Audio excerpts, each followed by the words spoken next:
Hello, welcome to Ghouls Just Wanna Have Fun, Episode 5, Hometown Horrors. I'm Keri Schroeder, and I am here with Adrienne Reeder, and we are going to be talking about urban legends and spooky stories from the towns where we came from. In my case, I will be talking about Las Vegas, and Adrienne will be talking about San Francisco. I'm excited for this episode, actually, because Las Vegas is such a new city, and San Francisco is such an old city. Comparatively speaking. Right? And I don't think a lot of people think about Vegas as being haunted or having any kind of spooky history. Whereas in San Francisco, it's all abound, right? And why is that? Didn't you say it had to do with tourism? They intentionally try to keep that quiet? Yeah, I think, old school Vegas tourism, they tried to shy away from that.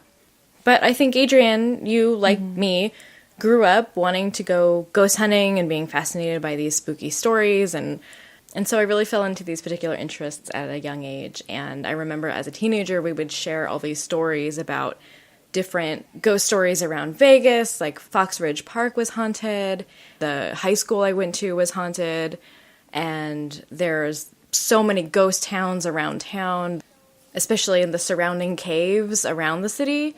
There was a lot of spooky stories, although most of them were just people actually living in the caves, which is a whole other story we can share later. Weird. Yeah. And one of the stories that we all kind of told ourselves as teens was there's this place called Helltown that is a really weird stretch of land in Vegas, about a couple miles off the Strip, but it's on Sand Hill Road, which is, or it was, a dirt road. It might not be right now, because I think the last time I was there was about 20 years ago, but it was this dirt road. The story that I always heard was that if you drive down this road really late at night, a woman will pull up in her car behind you, flashing her brights, and if you turn around and look at her, she'll have red eyes, which I don't really know how you could see if her brights were on, but that's totally beside the point. And she would chase you down this road at high speed, and then you either had to turn off the road, and if you didn't, then she would just drive right through you and disappear. So that was one of the stories that we were told. The other story was that there's a satanic cult down there, and they have a big mansion that they lived in, and all these murders took place, and it sounded a lot like, the Manson house or something, but this was in Vegas. I don't know how true any of that is. I don't think any of it was. This is also an area where the flood tunnels, they have, because it's, the desert, there's these flash flood tunnels. There are stories that if you walk down there, you can hear all this talking and whispering and these kind of disembodied voices. But again, there could just be people living in the tunnels. I think the interesting part about all that to me was that they all took place in the same area. Mm-hmm. And this particular road wasn't any different than any other road, so I don't know why it wasn't like on the outskirts of town, and it wasn't a particularly old part of town. There was no, geographic reason that I could think of why this area was picked, but I do think it's interesting that out of all these spooky urban legends that it was fixated in this particular location, Mm-hmm. There was one story of a dude that I knew, and I don't know how true it was, but he drove down there trying to see if that woman would follow him. And supposedly he drove down the road. Yeah. Supposedly he drove down the road and all of the streetlights went out, and just one by one. And then the cars stalled, and then he saw this shadow creeping up from behind one of the streetlights. But again, he also was kind of a liar, so probably none of it was true. But other than him, completely discounted. I'm sure he was trying to get you on a date. He's like, I know, I'll tell her that I went looking for the haunted place with the crazy lady in the car. Yeah, so besides him, I don't know actually anybody who had anything happen to them. But I know every single person that I know has been there trying to get something to happen to them. But nothing ever happened. But nothing, except for the liar guy. Right. I hope he doesn't listen to this and get hella pissed off at you. It's great, she just called me a liar. That's really interesting. When anything is condensed, when you have all these sightings condensed in a certain place, I'm always wondering if there's if there's been government testing done around there, or if there's some weird swampy gases. This is, of course, in particular Florida. when things seemed like isolated to a certain area, all these different sightings. Right, and there's such vastly different stories, too. So, I mean, the only thing that all these stories have in common is that it happened on this one street. Mm-hmm. Speaking of isolated places, there's the Castle de Montre Motor Court in San Leandro. One notable thing that happened in this now considered to be highly haunted place was, I guess, a local businessman who, he was married, but he had girlfriends, like you did. The story reads very much like a film noir come true. It's really like a life imitating art kind of thing. This married guy falls in love with his boss's daughter when he was working at some jewelry store. He ended up getting, I guess, really attached to this young woman who was like half his age. But he took her to this hotel seemingly for a romantic getaway to celebrate the anniversary of when they met. And gave her her favorite meal and had her favorite music playing, which was, I guess, Debussy's Clair de Lune. He had that playing on the phonograph over and over and over again. While she was napping after their meal, he shot her twice in her temple and then spent like the next several hours obsessively playing Clair de Lune on the phonograph, and people were starting to complain.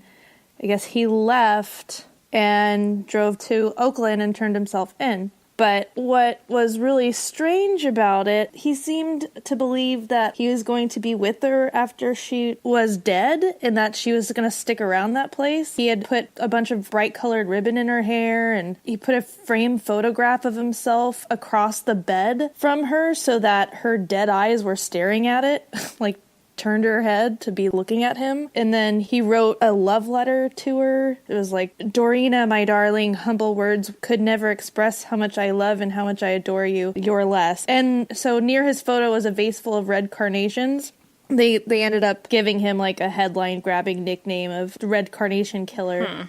Yeah, it was all over the LA Times and the San Francisco Chronicle because it was just so insane. Oh, I was going to ask when this happened. Oh, it was like in the 1940s. Oh, okay. So it's right when World War II was ramping up. Right. It's just really odd, but people afterwards reported hearing Clair de Lune playing and the smell of perfume, which they hadn't released in the paper, that found near her body was a bottle of expensive perfume that the man Les had purchased for her the day he murdered her. So he, like, gave her all her favorite stuff and I guess expected her to stick around.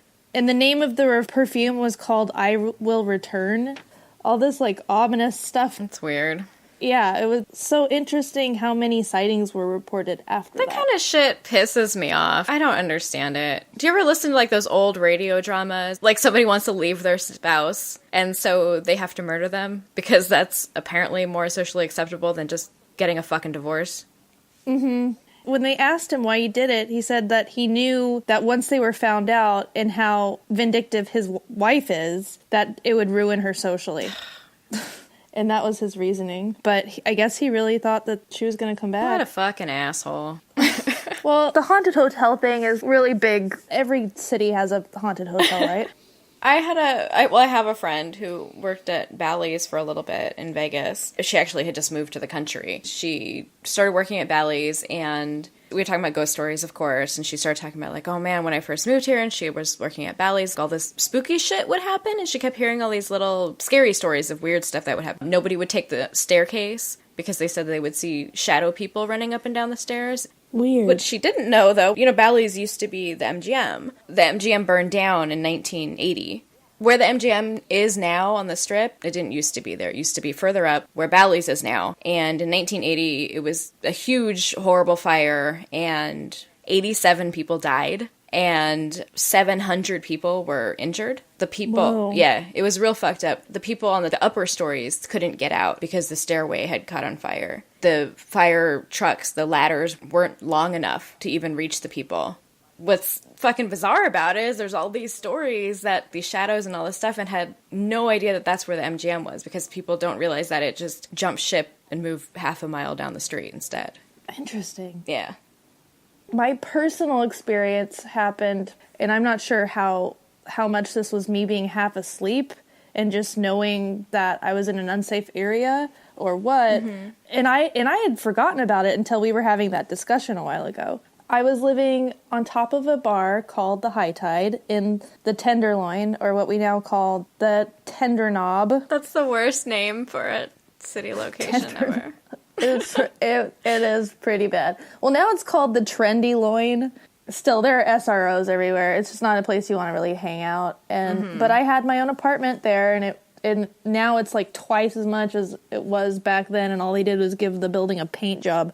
But when I lived there, I literally would leave the building and people would be sitting on their stoop, and I would just be out of the office that day and heading to the gym or what. I'd have my running stuff on, and my neighbors would say, "Good morning, officer," to me, because they just assumed that I was like a plant sent to spy on them or something. So I was afraid of the living much more than I was afraid of anything creepy hanging around this old turn-of-the-century hotel turned into studio and one-bedroom apartments. My studio had this Murphy chair that folded out from under this alcove where they had one of those old-fashioned phones that would, they had landlines that connected to switchboards and whatnot.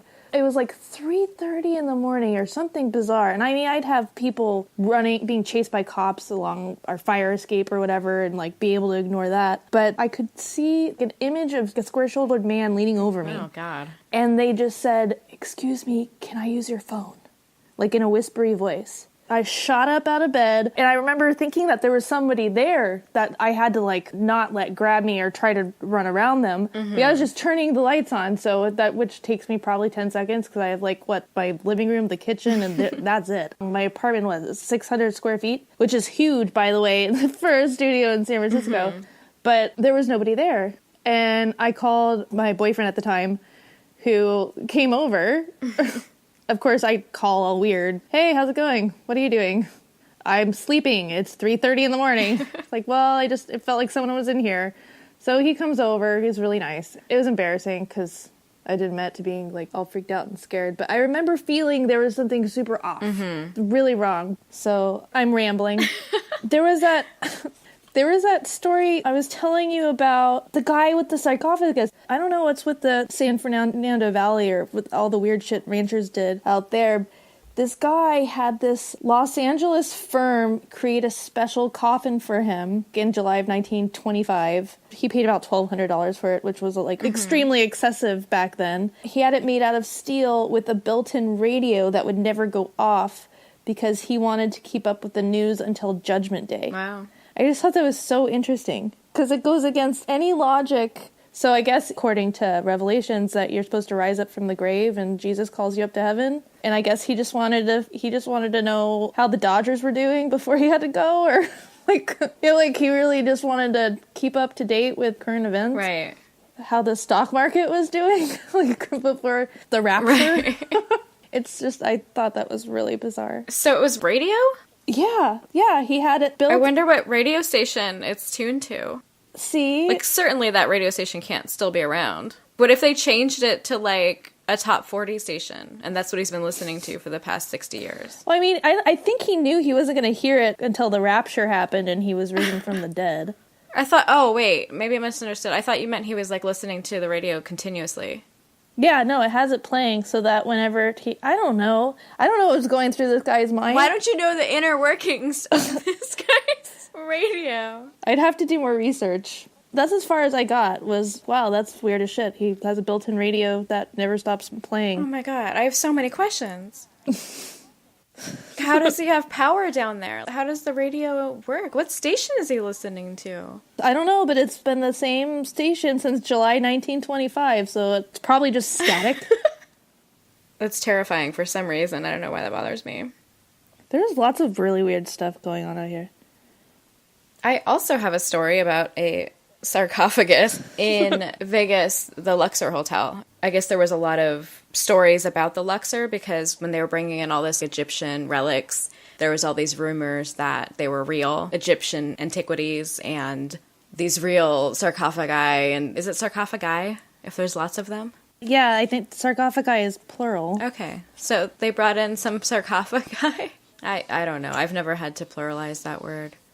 So they brought in all this Egyptian shit, and supposedly they were real, and of course, it turns out it wasn't. It's total bullshit. They were all replicas, of course. Shocking. But people still kept talking about how it was cursed. Well, it's just the Egyptian symbolism itself makes everything haunted. The Sphinx and the Luxor is facing the wrong way. The obelisk shouldn't be in front of the light source. I don't know. It's total bullshit. And then all these construction workers died during the construction of the building. But construction workers died, I think, building all of the hotels on the Strip. That was my understanding. Mm-hmm. I mean, it's sad, but I don't think it's an anomalous event, you know? I'm sure everyone has seen pictures of the Luxor, I think, but it's like a big black pyramid. At the very top, there's the brightest goddamn light you've ever seen. And it is kind of funny and kind of spooky. When they first turned it on, it was way, way too bright. Pilots were complaining about it, so they had to turn down the light. But even now, the light's so bright that you can just see all these like insects and bats swarming around it all the time. This whirlwind of bats eating bugs swarming around and around. That would create a freaky scene, I think. Yeah. But there's all these stories, you know, people like have committed suicide there, but again, people have committed suicide in every casino in Vegas. And people Right. have reported feeling really dizzy. I guess just the shape of the building itself makes people feel off balance because it really does narrow at the top and it makes you feel a little bit weird. And then, of course, all the elevators, they're actually inclinators, so they go at an angle, and that kind of fucks you up a little bit too. Yeah, human beings aren't supposed to live or operate inside pyramid structures. Well, it definitely, like, focuses energy. Those were for going into the afterlife. You're not supposed to party inside them. Right. Supposedly the building is haunted, and there's all these reports of these ghost stories, apparently on one particular floor, it's just one particular floor that people didn't like to go to. It's floor 19. And I found this on TripAdvisor, and I did want to read through this because I think it's kind of creepy, actually. She gave the Luxor 3 stars, all caps, 5 exclamation points. It just says, "This place is haunted." And it starts out with, "Me and my 18-month-old son stayed in a room 19207.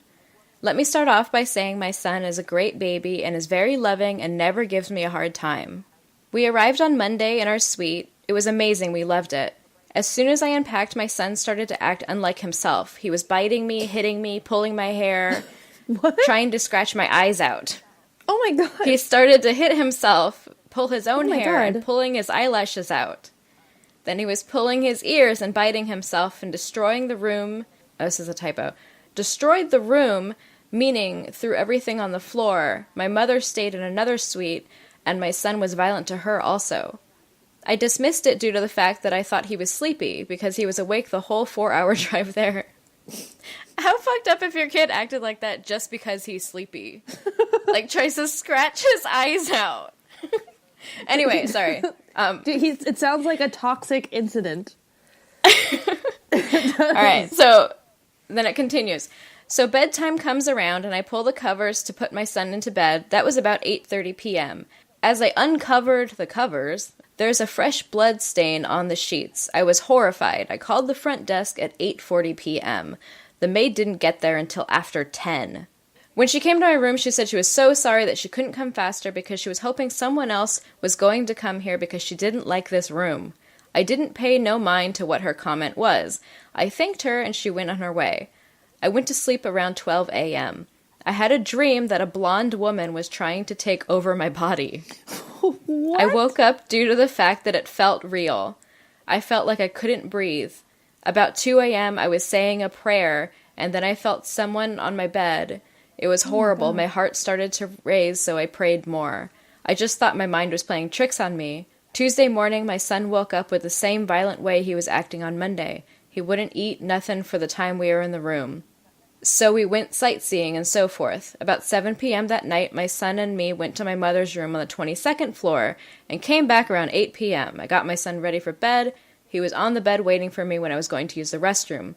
As soon as I opened the door, there was a blonde woman standing there, and she threw my clothes that were hanging up and turned her head and gave me the most evil look. I closed the door real fast. I had a horrible feeling, and it made me sick, and all the hairs on my body were standing up. I ran to my son to the living room, and I looked for the phone, but I realized that my son had put the phone in the bedroom.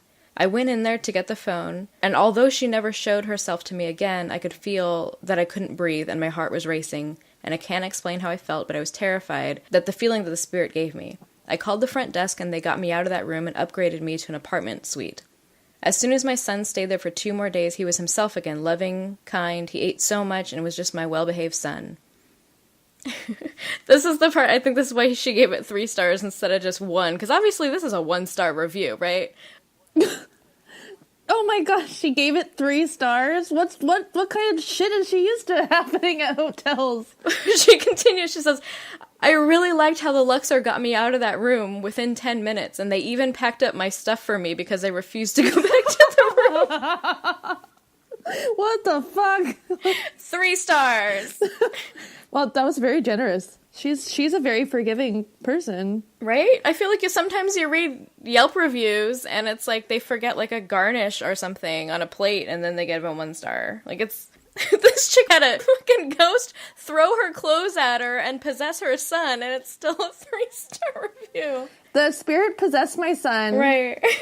Tried to possess me, but then I got my complimentary breakfast. Mm-hmm.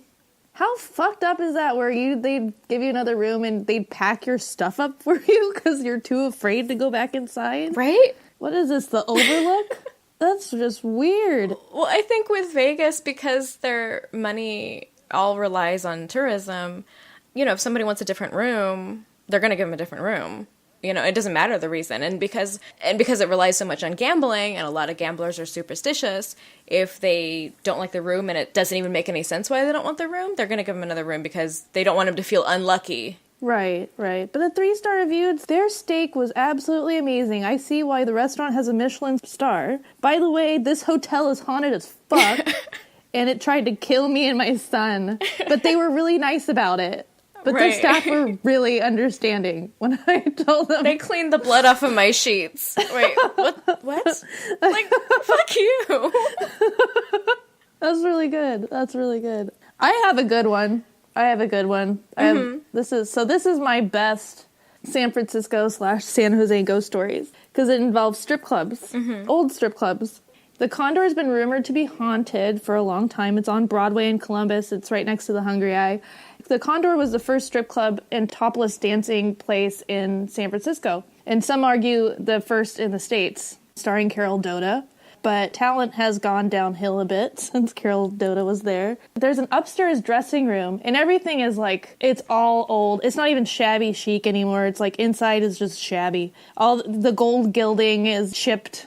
The red velvet carpet has bald spots. But it's still antique-y, 60s looking place. It's interesting inside. But what it's famous for is it had a rising and descending piano. And the topless dancers would sing or perform on it. In particular, Carol Doda made it popular. It would descend as this large-breasted woman came down, singing a ballad or some shit. What happened, and there are articles about this. This is confirmed as a fact. That one of the managers was banging some of the talent on the piano after hours, and while I'm assuming there's a pharmaceutical explanation to why they didn't know the piano was rising, but they accidentally hit the piano to rise button, and they ended up hitting the ceiling. Oh my god. The man was rather large, so while he suffocated to death, the woman stuck underneath him stayed alive. What? So when they found her the next morning, she was all like freaked out and fucked up, and she had this big fat man pressed against her on the ceiling. Oh my god. Yeah, so stuff like that probably lends itself to being haunted. But I've heard, there was this one dancer, and she told me about another haunted club she worked at, which I thought was so weird. And I don't remember her name. I'm sure it was some kind of mineral, like ruby or diamond or some shit. The lower tier clubs tend to have more minerals and brand names, Gucci and Armani. She told me that one time a brush flew across the room and 2 girls almost went at it with each other, but she could tell that nobody threw it. It just kind of threw itself. But little stuff like that, like hair pulling and stuff, there was somebody just weird. Fucking with the girls, trying to get the girls to fight. And she said that a club she used to work at in San Jose, which was a bikini bar called the Pink Poodle, that was haunted too. Everybody talked about it because there would be footsteps on the roof running back and forth. They blocked it off. Nobody can get up there anymore because I guess there was this Russian girl who had run away from her husband or something, and she was working at the bikini bar, but she was homeless and nobody knew, and she was sleeping on the roof. And then one day she killed herself by jumping off of it. She and the girls could hear like footsteps on the roof. Just weird shit. Oh, wow. So those are my 2 Gentleman Club ghost stories, are the quintessential California fare of urban legends. I think that kept it pretty California. On that note, all right, so thank you for joining us. Please follow us on Facebook, Instagram. If you want to check out our monthly video, come find us on YouTube. We have our Halloween special up on YouTube right now. If you want to see us in person as we're doing the podcast, come check us out. You can also find us on all the podcatchers. You can find us on Stitcher, iTunes, Google Play, Podbean. Next week, we are doing California Inferno. We'll be discussing Old Satanic Hollywood, James Mansfield, and Antoine LaVey. We're also going to be doing some light introductory research just so that you can see how entertaining the cult vibe is and has been in California now and historically. Anything you want to add to that, Keri? I guess the name of where to follow us. Oh, yeah. Ghouls Just Want to Have Fun. Ghouls Just Want to Have Fun podcast on Facebook and Instagram. Do we have a Twitter account? No, we don't. We don't yet. Okay. We need one. Let me write that down. So I wrote down on my notes, Twitter and California Satanism next week. Nice. And send us your mail if you want to be featured in our podcast or you have anything you would like to interject. Please email us at goalsjustwannahavefunpodcast@gmail.com.